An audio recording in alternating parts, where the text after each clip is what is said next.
반갑습니다. 락토 이재준입니다. 오랜만에 유튜브 촬영을 하는 것 같습니다. 그동안 뭐 여러 가지 일들도 있었고 최근 들어서는 의료계가 좀 많이 시끄럽죠.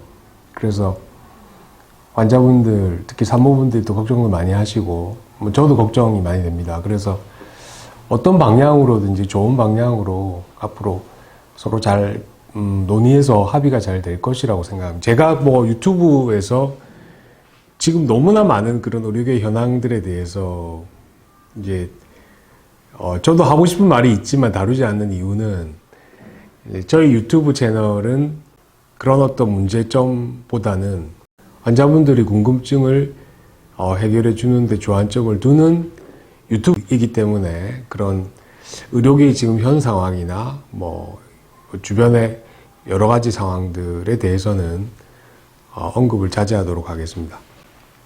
오늘 이제 궁금해 하시는 것들 중에서 제일 여러 가지가 있는데 예전에 제가 한 4년 전쯤에 그때 동영상을 참조해 보셔도 되고 오늘 제가 드리는 말씀을 간략하게 또 정리해서 드릴 테니까 이것만 보셔도 아마 많은 도움이 되지 않을까 그런 생각이 듭니다. 여러분들 어렸을 때 상처가 나잖아요. 이렇게 뭐 넘어지거나 긁혀서 상처가 났을 때 그 상처가 흉이 많이 생기는 곳이 있고 흉터가 적게 생기는 곳도 있습니다. 그 차이는 뭐냐? 물론 이제 이게 흉이 생기고 뭐 이렇게 상처가 났고 하는 그 과정들은 제가 4년 전에 올린 동영상에 설명드렸듯이 굉장히 복잡한 과정을 통해서 완성이 됩니다. 근데 그 복잡한 과정을 제가 다 설명드릴 필요는 없을 것 같고 제일 간단하게 설명드리면 벌어진 상처, 피부 조직이 얼마만큼 낫고 있는 과정 중에서 많이 움직여지느냐. 쉽게 이야기하면 힘을 받거나 그러니까 밀리거나 당겨지거나 하는 상황이 생기느냐에 따라서 그 흉터는 보통 우리가 섬유세포의 증식이라고 보통 이야기를 하거든요. 섬유세포의 증식이 많이 만들어지고 적게 만들어지고가 결정이 납니다. 그거는 우리 몸에 있는 상처 부분, 뭐 예를 들어서 어디든지 상처가 생길 수가 있는데 그 상처가 생기는 쪽의 피부 타입이나 아니면은 위치에 따라서 달라질 수도 있고 조금 전에 설명드린 그런 거에 따라 달라질 수도 있고 여러 가지 변수들이 많지만 오늘은 이 밀고 당겨지는 요 점에만 집중해서 제가 설명을 드리겠습니다.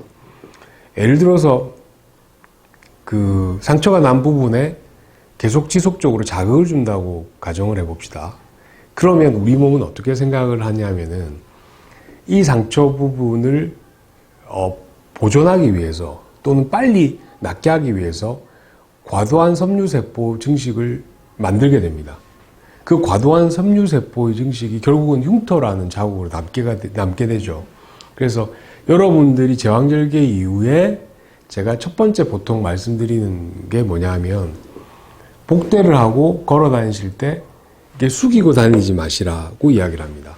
그러니까 구부정하게 다니시면 아무래도 그 상처 부분, 제왕절개한 상처 부분이 많이 압력을 많이 받게 되겠죠. 그리고 그 압력을 많이 받게 되면 아무래도 상처의 흔적이 많이 남게 됩니다. 그래서 보통 이제 펴고 다닌다는 의미는 어떤 의미냐면 상처와 상처 사이가 이렇게 눌려지지 않고 일직선으로 된다는 의미로 생각하시면 될 것 같습니다. 제일 좋은 그 봉합 방법은 어떤 방법이냐 하면 상처와 상처가 있을 때 상처와 상처를 겹치지 않고 그리고 떨어지지도 않고 딱 그 상처와 상처의 피부 조직이 선과 같이 일직선으로 딱 맞닿을 수 있도록 봉합을 해주는 방법이 흉터를 제일 작게 만드는 방법입니다. 그 이유는 당연하겠죠.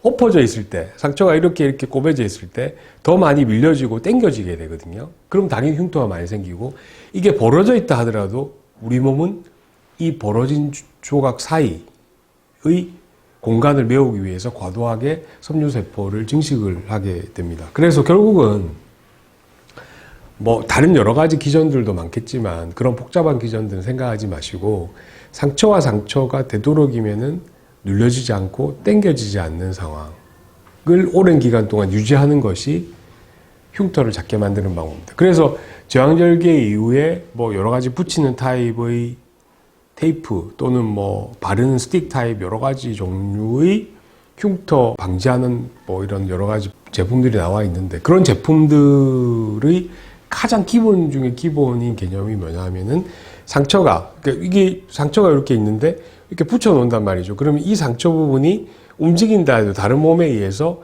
이게 눌려지거나 당겨지는 상황이 안 생기거든요. 스틱을 바르는 것도 그 스틱에 묻어 있는 약 때문에 이 상처 주변 조직들이 눌려지거나 당겨지는 걸 좀 막아주기 때문에 결국은 흉터를 작게 만든다. 이런 개념이라고 생각하시면 될 것 같습니다.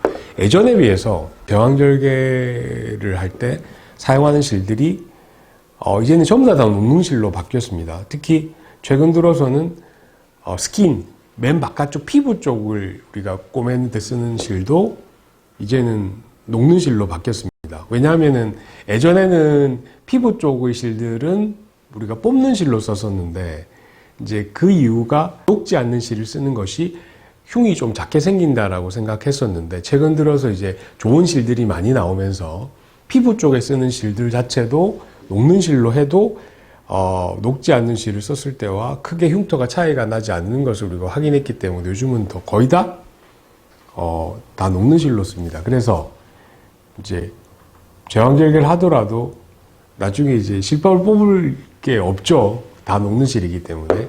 그리고 예전에는 한번 생각해 보시면, 여러분들 어머니 세대, 할머니 세대 정도 되시면은 제왕절개를 할 때 배를 세로로 쬐다는 것을 아마 아실 거예요. 그런 자국이 있으신 분도 계세요. 저한테 한번 오시는 분들 중에서. 요즘은 좀 더 가로로, 그러니까 비키니 라인 아래쪽으로 이렇게 절개를 하죠. 그게 모양이 예쁘게 잡혀서 뭐 비키니 수영복을 입을 수 있어서 비키니 라인으로 이렇게 절개를 하는 게 아니고, 세로로 절개를 했을 때보다 이 비키니 라인, 골반 쪽 아래쪽 라인으로 절개를 했을 때가 가장 장력을 적게 받습니다. 그러니까 세로로 절개하게 되면 아무래도 이제 움직일 때마다 당겨지고 밀려지고 하는 부분이 많이 생기기 때문에 흉터가 많이 생기게 되죠. 그리고 아래쪽 부분 라인은 그런 밀고 당기고 하는 거에서 어느 정도는 프리하게 좀 약간 떨어진 상태로 유지가 될 수가 있거든요. 그래서 대부분 다 아래쪽으로 절개를 하는데, 이걸 우리가 low segment cesarean section이라고 보통 이야기를 합니다. 그래서 여러분들 제왕절개 많이 하시는데 오늘 제가 드린 말씀만 명심하시면 될 것 같습니다. 일상생활 중에서도 오랜 기간 동안 흉터 방지 뭐 테이프나 스틱 같은 거 쓰시면 좋지만, 여러분들 생활 중에서도 이 상처 부분이 최소한 5, 6개월 정도 동안에는 너무 많이 당겨지거나 너무 많이 밀리는 그런 상황들을 피하는 것이 여러분들이 흉터가 적게 생기게 만들 수 있는 방법인 것 같습니다. 감사합니다. 락터의 의학사전을 좋아해 주시는 많은 구독자 여러분들께 감사 말씀드립니다. 그리고 처음으로 락터의 의학사전에 들어오신 분들 좋아요, 구독을 굳건하지는 않겠습니다. 하지만 여러분들이 좋아요, 구독은 제가 락터의 의학사전을 만드는데 굉장히 큰 힘이 됩니다. 여러분들의 구독과 좋아요를 부탁드립니다. 고맙습니다.